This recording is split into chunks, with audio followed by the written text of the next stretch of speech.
Во меѓувреме се собра едно многоилјадно множество, така што се газеа еден со друг, почна да им зборува првен на своите ученици. Пазете се од фарисејскиот квас, што е лицемерие, нема ништо сокриено што не ќе се открие, ниту тајно што не ќе се узнае. Затоа тоа што сте рекле во темнина, ќе се чуе на видело, и што сте рекле на уво во собите, ќе биде разгласено од покривите. А вам, на моите пријатели, ви велам, не бојте се од оние кои го убиваат телото, а потоа не можат ништо повеќе да направат, но ќе ве предупредам од кого да се боите. Бојте се од оној кој по убивањето има власт да фрли во пеколот. Да, ви велам, бојте се од него. Зар не се продаваат 2 врапчиња за 2 асарија и ниедно од нив не е заборавено пред Бога, а вам ви се изброени и сите влакна на главата. Не бојте се, вие вредите повеќе од многу врапчиња, и ви велам, секој што ќе ме признае мене пред луѓето, и човечкиот син ќе го признае пред Божјите ангели. А кој се одрече од мене пред луѓето, ќе биде одречен пред Божјите ангели. На секој што ќе рече збор против човечкиот син, ќе му биде простено, но на оној кој похоли против Светиот Дух, нема да му се прости. И кога ќе ве одведат во синагогите и пред началствата, не грижете се како и со што ќе се браните или што ќе кажете, зашто Светиот Дух ќе ве научи во истиот час што треба да кажете. Тогаш некој од народот му рече: Учителе, кажи му на брата ми да го подели наследството со мене. А тој му рече: Човеку, кој ме поставил мене судија или делител над вас? И им рече: Внимавајте и чувајте се од секое користолюбие, зашто животот на човекот не се состои во изобилството на неговиот имот. И им кажа и парабола, велејки: нивата на еден богат човек роди многу плод, и размислуваше во себе си вака: што да правам, зашто немам каде да ги соберам своите плодови? И рече: вака ќе направам, ќе ги разурнам своите житници и ќе изградам поголеми, и таму ќе ги соберам сето свое жито и сите своји добра. Тогаш ќе и речам на својата душа: душо, имаш многу блага, натрупани за многу години, почивај, јади, пи и уживај. Но Бог му рече: безумниче, ноќеска ќе ти се побара твојата душа, чие ќе биде тоа што си го приготвил. Така бидува со оној кој собира благо за себе си, а не се богати во Бога. Уште им рече на своите ученици: затоа ви велам, не грижете се за својата душа што ќе јадете, ниту за телото свое што ќе облечете, зашто душата е повеќе од храната, а телото од облеката. Погледнете ги гавраните како ни сеат, ни жнијат, немаат ни скривалишта, ни житници, а Бог ги храни, колку повеќе вредите од птиците. А кој од вас може, грижејки се, да му додаде еден лакот на својот раз? И така, ако не можете да го направите ни најмалото, зошто се грижите за другото?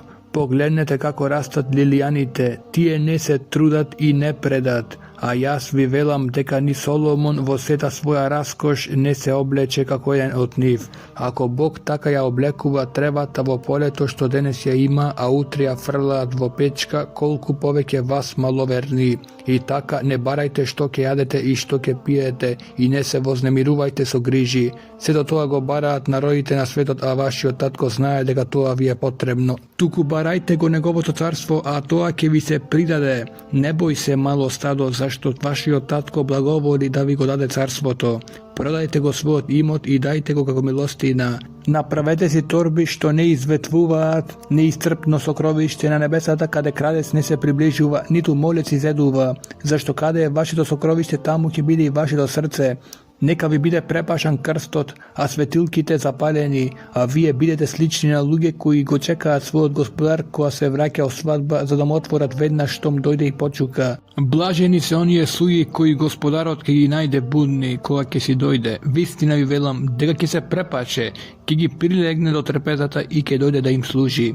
И ако дојде во втората или третата стража и ги најде така, блазе им ним, но знајте го ова, кога домакинот би знаел во кој час ќе дојде крадецот, не би дозволил да му ја поткопа куќата. Затоа и вие бидете готови, зашто човечкиот син ќе дојде во час во кој не мислите. А тогаш Петар рече: Господи, нам ли ја кажуваш оваа приказна или на сите? А Исус рече: Имено, кој е оној верен и разумен домоуправител, кого господарот ке го постави над своите слуги, за да им дава храна на време. Блажен е оној слуга кого господарот кога дојде ке го најде да работи така. Вистина ви велам, ке го постави над целиот свој имот. Но ако оној слуга рече во своето срце: Мојот господар нема да дојде скоро, па почне да ги бие момчињата и момичињата, да јаде, да пие и да се пијани, господарот на тој слуга ќе дојде во ден кога не го очекува и во час што не го знае и ќе го расече и ќе ја одреди неговата судбина со неверните. А оној слуга кој ја знаел волјата на својот господар и не приготвил и не постапил според неговата волја, ќе биде многу биен. А оној кој не знаел, а направил нешто што заслужува биење, ќе биде малку биен. Од секој кому му е дадено многу, ќе се бара многу, и кому му е поверено многу, од него ќе се бара повеќе.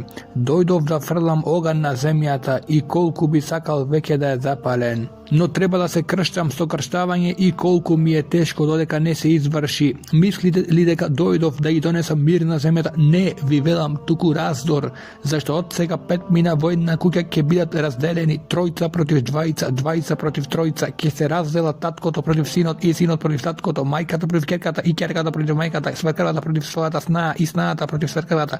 А на народот му рече: Кога гледате дека се дига облак од запад, веднаш велите: доаѓа дожд, и така бива. И кога гледате дека дува јужниот ветер, велите: ќе биде жега, и бива. Лицемери, умеете да го протолкувате лицето на небото и земјата, како тогаш не го препознавате ова време? А зошто сами од себе не судите што е право? Зашто кога одиш со својот противник кај главатарот, погрижи се уште патем да се ослободиш од него, за да не те предаде пред судијата, а судијата да те предаде на судскиот служител, а служителот да те фрли во темница. Ти велам, нема да излезеш од таму додека не ја дадеш и последната лепта. Во исто време дојдоа некои и го известија за галилејците чија крв Пилат ја измеша со нивните жртви. Тој одговори и им рече: Мислите ли дека тие галилејци беа повеќе грешни од сите други галилејци, зашто настрадаа така? Не, ви велам, но ако не се покаете, сите ќе загинете така. Или мислите дека оние 18 души врз кои падна Силоамската кула и ги уби беа повиновни од сите луѓе кои живеат во Ерусалим? Не, ви велам, но ако не се покаете, сите ќе загинете така. Ја кажа и оваа парабола. Некој имаше посадено смоква во своето лозје и дојде да побара плод на неа, но не најде. Тогаш му рече на лозарот: Еве, веќе 3 години доаѓам и барам плод на оваа смоква, но не наоѓам. Пресечи ја, зошто уште да ја испостува земјата? Но тој му одговори и рече: Господаре, остави ја уште оваа година, додека раскопам околу неа и ја наѓубрам. Па може би ќе роди, ако пак не роди, ќе ја пресечам во иднина. А кога поучуваше во сабота во една синагога, ете, таму беше една жена која 18 години имаше дух предизвикувач на болеста и беше згрчена и не можеше да се исправи. Штом Исус ја виде, ја повика и ја рече: Жено, ослободена си од својата болест. И ги стави рацете врз неа, а таа се исправи веднаш и го славеше Бога. А настојникот на синагогата негодуваше дека Исус исцели во сабота и му рече на народот: Има 6 дена во кои треба да се работи, во тие дни доаѓајте и лекувајте се, а не во саботен ден. Но Исус во одговор му рече: Лицемери, не го одврзува ли секој од вас својот вол или осле од јаслите во сабота и не го води ли да го напои? А оваа Аврамова ќерка, која сатаната ја врзал веќе 18 години, не требаше ли да биде одврзана од оваа врска во саботен ден? А кога го рече тоа, се засрамија сите негови противници, а целиот народ им се радуваше на сите славни дела што ги изврши. Потоа рече: на што е слично Божјото царство и со што да го споредам? Слично е на синапово зрно што човек го зема и го посејува во својата градина, каде израснува и станува големо дрво и небесните птици се населија на неговите гранки. И пак рече: со што да го споредам Божјото царство? Тоа е слично на квасот што го зема жена и го замесува во 3 мери брашно додека скисне сето. И патувајќи кон Ерусалим, минуваше низ градови и села и поучуваше, а некој му рече: Господи, малку ли се оние кои се спасуваат? Тој пак им рече, борете се да влезете низ тесната врата, зашто ви велам, мнозина ќе настојуваат да влезат, но не ќе можат. Кога домакинот ќе стане и ќе ја затвори вратата, а ако вие останете надвор и почнете да чукате на вратата и да говорите, Господи, отвори ни, тој ќе ви одговори, не знам од каде сте. Тогаш ќе почнете да зборувате, јадевме и пиевме пред тебе, а ти поучуваше по нашите улици. А тој ќе ви рече, ви велам, не знам од каде сте, одстапете од мене, сите вие кои вршите неправда. Таму ќе биде плач и чкртање со зъби, кога ќе ги видите Авраам, Исак и Јаков и сите пророци во Божјото царство, а себе си истерани надвор, и ќе дојдат од исток и запад, од север и југ, и ќе седнат во Божјото царство. И ете, има последни кои ќе бидат први, и има први кои ќе бидат последни. И во истиот час пристапија некои фарисеи и му рекоа, излези и оди си од тука, зашто Ирод сака да те убие. И им рече, одете и кажете и на таа лисица, еве изгонувам зли духови и исцелувам денес и утре, и на третиот ден ќе завршам. Но денес, утре и задутре треба да патувам, зашто не бива пророк да загине надвор од Ерусалим. Ерусалиме, Ерусалиме, што ги убиваш пророците и со камиња ги погубуваш, оние кои се испратени при тебе, колку пати сакав да ги соберам твоите деца како квачката, твоите пилиња под крилја, но не сакавте. Ете, ви се остава пуст вашиот дом и ви велам, нема да ме видите додека не дојде време да кажете благословен е оној кој доаѓа во Господово име. Кога еднаш во саботен ден влезе во куќата на некој фарисејски старешина за да јаде леп, тие го наблюдуваа него. И ете, пред него беше еден човек кој страдаше од водена болест. И Исус проговори и им рече на закониците и фарисеите, дозволено ли да се лекува во сабота или не? А тие молчеа и го допре, го излечи и го отпушти. А ним им рече, кој од вас, кога ќе му падне синот или волот во кладенец, не ќе го извади веднаш во сабота? И не можеа ништо да му одговорат на тоа. А на гостите им кажа парабола, кога забележа како ги избраа првите места и им рече, кога ќе те повика некој на свадба, не седнувај на прво место, за да не повика случајно некој кој е поугледен од тебе и за да не ти рече, кога ќе дојде оној кој те повикал тебе и него, отстапи му го местото на овој и тогаш ќе треба засрамен да го заземеш последното место. Но кога ќе те повикаат, оди и седни на последното место за да ти рече кога ќе дојде оној кој те повикал, пријателе, премести се погоре. Тогаш ќе имаш чест пред сите кои се со тебе покрај трпезата, зашто секој кој се возвишува ќе биде понизен, а кој се понизува ќе биде возвишен. Му рече и на оној кој го повика, кога даваш ручек или вечера, не повикувај ги своите пријатели, ни твоите браќа, ни своите роднини, ниту богатите соседи, за да не те повикаат и тие и да ти биде вратено. Туку кога даваш гозба, повикај ги бедните, сакатите, хромите и слепите, и ќе бидеш блажен, зашто немаат со што да ти вратат, и ќе ти биде вратено при воскресението на праведниците. Кога го чу тоа, еден од гостите му рече, блажен е оној кој ќе јаде леп во Божјото царство. Тој му рече, еден човек приготви голема вечера и повика мнозина, а кога беше време за вечера, го испрати својот слуга да им рече на повиканите, дојдете зашто веќе се е готово. И сите како договорени почеа да се извинуваат. Првиот рече, купив нива и треба да отидам да ја видам, те молам извини ме. Другиот му рече, купив 5 двојки волови и одам да ги пробам, те молам извини ме. И третиот рече, се оженив, затоа не можам да дојдам. И слугата дојде и му окажа тоа на својот господар. Тогаш домакинот се разгневи и му рече на својот слуга, излези бргу на раскрсниците и градските улици и доведи ги ваму бедните, сакатите, слепите и хромите. И слугата му рече, господаре, направено е како што заповеда, но уште има место. И господарот му рече на слугата, излези по патиштата и по оградите и натерај ги да дојдат, за да се наполни мојот дом.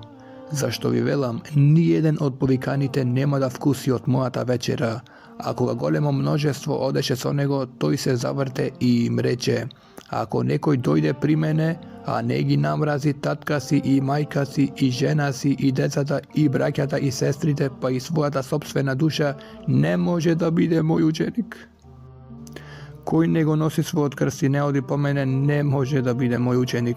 Зашто кој од вас кога сака да изгради кула, не ќе седне прво да ги премести трошоците, дали има со што да ја доврши.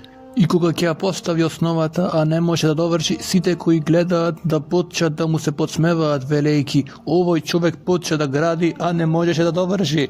Или кој цар кога оди на војна против друг цар, прво не ќе седне да се посоветува може ли со 10.000 да издржи пред оној кој иде против него со 20.000, ако не може испраќа пратеници додека е оној уште далеку и ќе моли за мир. Имено така, ако некој од вас не се одрече од се што има, не ќе може да биде мој ученик. Солта е добра, но ако солта облутави, со што ќе се поправи?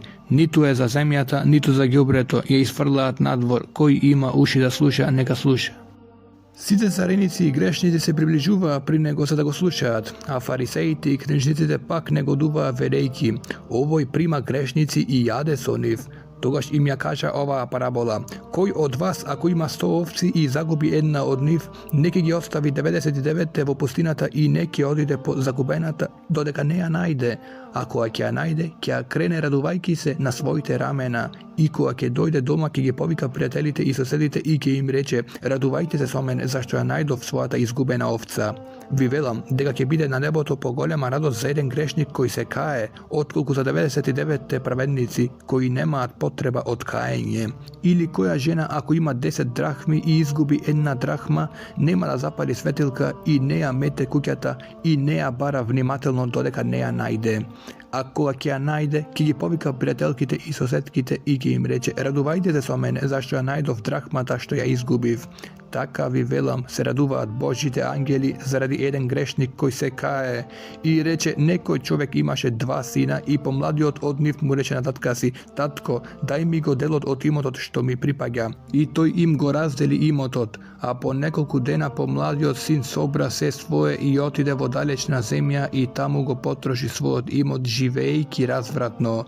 Кога потроши се, настана голема глад во онаа земја и тој се најде во скудност и отиде и се прилепи при еден човек на онаа земја. Тој го испрати на своите полиња за да ги пасе свињите и сакаше да го наполни својот желудник со лушпи што ги јадеа свињите, но никој не му ги даваше. А кога дојде на себе си рече: колку наемници при татка ми имаат леб во изобилство, а јас умирам од глад тука. Ке станам и ќе отидам при татка си и ќе му речам: татко, сгрешив против небото и пред тебе. Не сум веќе достоен да се наречувам твој син.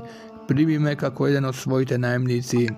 И стана и тргна кон татка си, и кога беше уште далеку, неговиот татко го виде и му се сожали, па се растрча и му се фрли на вратот и го целиваше. А синот му рече: татко, сгрешив против небото и пред тебе, не сум веќе достоен да се наречувам твој син. Но таткото им рече на своите слуги: бргу донесете ја најубавата облека и облечете го и ставете му прстен на раката и обувки на носете. Дотерајте го сгоеното теле и заколете го да јадеме и да се веселиме, зашто овој мој син беше мртов и оживе, беше изгубен и се најде. И почна да се веселат, а неговиот постар син беше во полето, кога пак доаѓаше и се приближи на куќата, чу песна и играње, па повика еден од слугите и го праша што е тоа, а тој му рече: брат, ти си дојде и твојот татко го сакла сгоеното теле, зашто го прими здрав. Тој се налути и не сакаше да влезе, а неговиот татко излезе и почна да го моли. А тој му одговори на татка си: еве, ти служам толку години и никогаш не прекршив ни една твоја заповед, а ти никогаш не ми даде ни јаре, за да се повеселам со своите пријатели. А кога дојде овој твој син, кој го растури твојот имот со блудници, му закла сгоено теле. Тој пак му рече: чедо, ти си секогаш со мене и се што е мое е твое. Но требаше да се веселиме и да се радуваме, зашто овој твој брат беше мртов и оживе, беше изгубен и се најде. А на своите ученици им зборуваше: беше еден богат човек кој имаше настојник, кога го наклеветија пред него дека му го растура имотот. И тој го повика и му рече: што слушам за тебе, дај сметка за твоето управување, не можеш веќе да бидеш настојник. А настојникот си рече во себе си: што да правам, зашто господарот ми го одзеде настојништвото. Да копам не можам, да просам се срамам. Знам што да направам, за да ме примат во своите домови, кога ќе бидам отстранен од управувањето. И ги повика должниците на својот господар секого поотделно и му рече на првиот: колку му должиш на мојот господар? А тој рече: 100 мери масло, му рече. Земи си ја признаницата, седни веднаш и напиши 50. Потоа му рече на другиот: а ти колку должиш? Тој рече: 100 мери пченица, му рече. Земи си ја признаницата и напиши 80. И господарот го пофали неправедниот настојник. Зашто постапи мудро, зашто синовите на овој свет според својот род се помудри од синовите на светлината. И јас ви велам, спечалете си пријатели со неправедно богатство, за да ве примат во вечни живеалишта, која ќе приврши. Кој е верен во најмалото, верен е и во многу, а несправедливиот во најмалото, несправедлив е и во многу. И така, ако не бевте верни во несправедливото богатство, кој ќе ви го довери вистинското? И ако не бевте верни во туѓото, кој ќе ви го даде она што е ваше? Ниеден слуга не може да им служи на два господара, зашто или едниот ќе го мрази, а другиот ќе го љуби, или ќе се приврзе кон едниот, а другиот ќе го презира. Не можете да му служите на Бога и на мамона. А сето тоа го слушаа фарисеите кои беа сребролюбци и му се подсмеваа и им рече: вие се представувате за праведни пред луѓето, но Бог ги знае вашите срца, зашто она што е меѓу луѓето се смета за високо пред Бога е гнасно. Законот и пророците беа до Јован, оттогаш се проповеда евангелието за Божјото царство и секој насила влегува во него.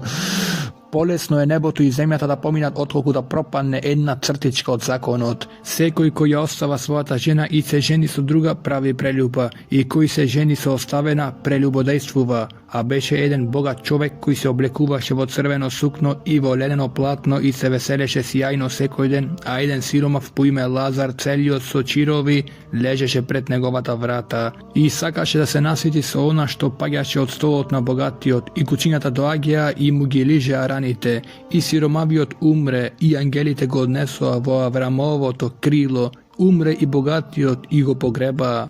А во пеколот, во маката, ги поткрена своите очи и го виде оддалеку Авраам и Лазар во неговото крило и извика: татко Аврааме, смили ми се, и испрати го Лазар да го накваси врвот на својот прст во вода, за да ми го разлади јазикот, зашто се измачувам многу во овој пламен. Авраам му рече: синко, сети се дека ти ги прими своите блага додека беше жив, а Лазар злото. Сега тој се утешува тука, а ти се измачуваш. Освен тоа, меѓу нас и вас поставена е голема бездна, така што ни оние кои би сакале да преминат од тука при вас не можат, ниту пак да преминат од таму при нас. А тој рече: тогаш те молам, татко, испрати го во куќата на татка ми, зашто имам 5 мина браќа, нека им посведочи, за да не додат и тие во ова место на маки. А Аврам рече: ги имаат Мојсей и пророците, нека ги слушаат нив. Тој пак рече: не, татко Аврааме, но ако некој од мртвите отиде при нив, ќе се покајат. Му рече: ако не ги слушаат Мојсей и пророците, нема да ги придобие ни оној кој воскреснал од мртвите. И им рече на своите ученици: не е можно да не дојдат соблазни, но горко на оној преку кого доаѓаат. Подобро би било за него да му биде обесен мелнички камен на вратот и да го фрлат во морето, отколку да соблазни еден од маливе. Внимавајте на себе, ако ти сгреши твојот брат, укори го и прости му, ако се покае. Ако и 7 пати на ден сгреши против тебе и 7 пати се обрати кон тебе и рече: се кајам, прости му. Апостолите му рекоа на Господа: придај ни вера. А Господ рече: ако навистина имате вера колку си на повото зрно, ќе и речете на црницава: откорни се и пресади се во морето, и таа би ве послушала. Кој од вас, ако има слуга кој ора или го чува стадото, ќе му рече кога ќе се врати од поле: дојди бргу и прилегни покрај трпезата? Нема ли да му каже: приготви ми нешто за вечера и препаши се, за да ми служиш додека јадам и пијам? А потоа и ти јади и пи. Зар ќе му благодари на слугата што ја исполнил заповедта? Така и вие, кога исполнивте се што ви е заповедано, речете: ние сме неполезни слуги, зашто го извршивме она што бевме должни да го извршиме. И кога одеше за Ерусалим, поминуваше меѓу Самарија и Галилеја. И кога влегуваше во едно село, го сретнаа 10 лепрозни мажи кои застанаа подалеку и го подкренаа гласот велејки: Исусе, учителе, смилувајни се. А кога ги виде, им рече: одете и покажете им се на свещениците, и се очистија додека одеа. a jedan od njih koga vide дека оздравел се врати славејќи го Бога гласно и падна на лице при неговите нозе и му благодари, а тој беше самарјанец. Тогаш Исус одговори и рече: зар не се очистија 10 мина, каде се уште 9? Не најдоа ли да се вратат и да му благодарат на Бога освен овој тугинец? И му рече: стани и оди си, твојата вера те спаси. А кога фарисеите го праша кога ќе дојде Божјото царство, тој им одговори и рече: Божјото царство не доаѓа така за да може да се види, ниту ќе се рече еве го тука или онаму, зашто ете Божјото царство е во вашата средина. А на учениците им рече: ќе дојдат дни кога ќе посакате да видите само еден ден од деновите на човечкиот син и не ќе го видите, и ќе ви зборуваат еве го тука или ене го онаму. Не одете таму и не трчајте по нив, зашто како што молњата која светнува од едниот крај под небото и го осветлува другиот крај, така ќе биде човечкиот син во својот ден. Но прво тој треба да претрпи многу и да биде отфрлен од ова поколение. И како што беше во Ноевите дни, така ќе биде и во деновите на човечкиот син. Јадеа, пиеа, се женеа и се мажеа. Се до денот кога Ное влезе во ковчегот и дојде потопот и ги уништи сите. Исто така како што беше во Лотовите дни, јадеа, пиеа, купуваа, продаваа, садеа, дзидаа, а во денот кога Лот излезе од Содом, падна од небото оган и сулфур и ги уништи сите. Исто така ќе биде во оној ден кога ќе се јави човечкиот син. Во тој ден кој ќе биде на покривот, а неговата покукнина е во домот, нека не слегува да ја земе. Исто така, кој ќе биде во полето, нека не се враќа кон останатите работи. Спомнете си за Лотовата жена, кој сака да ја запази својата душа, ќе ја изгуби, а кој ќе ја изгуби, ќе ја запази. Ви велам, во таа ног двајца ќе бидат во една постела, едниот ќе биде однесен, а другиот ќе биде оставен. Две жени ќе мелат заедно, едната ќе биде однесена, а другата ќе биде оставена. Двајца ќе бидат на нива, едниот ќе биде однесен, а другиот ќе биде оставен. Тогаш проговори и му рекоа: каде Господи? А тој им рече: каде е трупот, таму ќе се собираат и орлите.